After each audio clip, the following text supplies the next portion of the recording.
we have Atalanta. I have them to finish 10th this year. I am that much of a believer in what Gianpiero Gasperini did to that team to make them into a consistent Champions League contender. Ivan Juric's last 2 stops have been terrible. Southampton getting them relegated. Roma not even surviving a half of a season. We're only 2 weeks away from the start of a new Serie A season, and this is what we call the business end of the season, because pre-season is starting to come to a close, and upon reflection you can understand why Napoli are the odds-on favourite to win another Scudetto. Incredible. But new season, new opportunities. That's the best part about any start to a season. And I love being in the studio with Chris Whitty. You know, I'll tell you why, because he's about to break down to me your predictions. And what I love is that the people get to see it, they get to experience it, and hold you accountable. Yes. So I'm good. Yes. Chris, take us away in terms of what you're seeing right now. You had the pre-season, you've seen the acquisitions, and now we dive into another incredible season in Italy. And surely the Serie A fans keep you accountable. I think the one big thing, though, coming into the season is, does it look like Napoli will do it again? We'll get to that in a moment, because I want to go 1 through 20. We'll start in the relegation part of the table. Newly promoted Pisa, I have coming in 20th. I fear for them a little bit, having already changed manager before even getting here. New to the league, I have them rock bottom. Lecce have been circling the drain for a few years. I think this is finally the year, excuse me, that they go down. Only scored 27 goals last year. They're going to have to fix that. Cremonese, the other newly promoted team, getting relegated. So Verona and Parma just about survive. Curious what that looks like if they do indeed get Gio Reyna through the door. The newly promoted team I have staying up is Sassuolo in 15th. Cagliari have actually done some pretty decent business in the transfer window, as have Udinese, have them 14th and 12th respectively. And I'm a big believer in the Patrick Vieira project at Genoa, so I have them finishing just below that top half in 11th.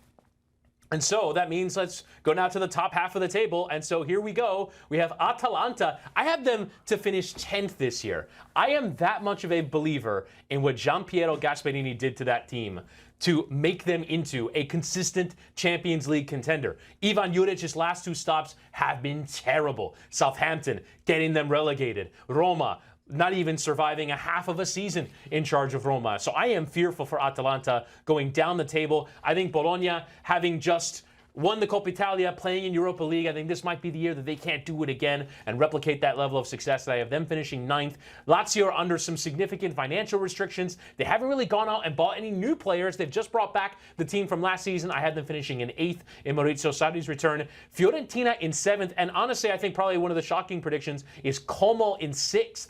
I'm a big believer in Cesc Fabregas and what he's doing. He would not have stayed if he didn't believe that there were real and genuine opportunities to do something at Como. So I have them finishing 6th, right on the edge of the European places. Milan in 5th. I have Inter falling all the way to 4th. Again, this is a managerial thing for me. Christian Kivu taking over from Simone Inzaghi. Inzaghi, for me, was such a big part of what they did. This is a team in transition, a team in turnover. I have Juve finishing in 3rd. Probably the shock prediction is Roma in 2nd. Again, I'm a big time believer in what Gasperini did. I think at a bigger club with maybe a little bit more resource, starting from the beginning and being able to build that project, I think Roma, off of what they did in the second half of last season, with a new manager in charge, I think that they can get all the way up into 2nd in the league, and I have Napoli repeating. They've just gone from strength to strength. Antonio Conte sticks around. They've brought in a couple of decent players, including Sam Bukema in defense to add things at the back.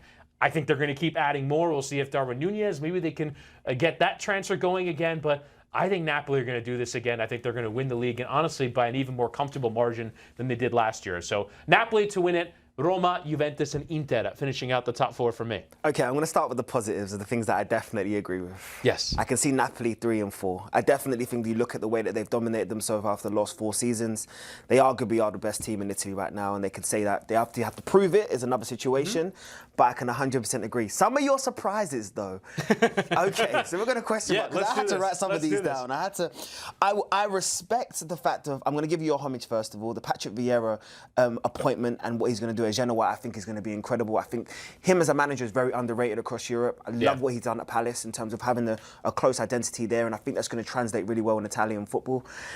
I have some question marks though. Cesc Fabregas, Como? Yeah. Tell me what you're so high. What did you see? Well, let's start first with they've bought a lot of players in this transfer window. Over 100 million euros worth of players. One of the few teams that's spending big. It's all on young players. I think they have locked in their identity from last season. And I just think they're ready to be one of the contenders. And maybe I've gone a year early here. I think eventually, over time, we're going to see this team certainly in the top half of the league. But I think they're ready to be, I think, right up there and competing for European places. I've said that all through the summer. They just had a preseason tournament we had here on the network where they're playing Celtic and Al-Ahly and Ajax. They looked on the level of those teams. They were ready to commit. And I think that this Como side under Cesc Fabregas, this is an up-and-coming manager. Inter, for him, he was priority number one to try and get him through the door to replace Inzaghi. He had to stay at Como, and I think this is the reason why, because they're building something real and legit. And I think this is the year that they finish in a European place.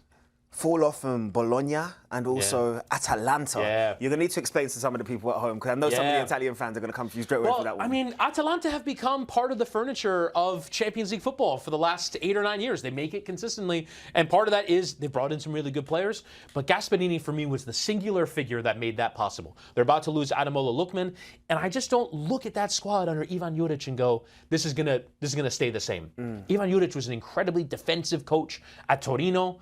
He didn't prove it in his last 2 stops. I can see them making a mid-season managerial change because it's gone that poorly. I just don't believe in their succession plan of what they've done to keep this thing going. I think they're going to have a fall-off this year. I think they're going to fall out of Europe.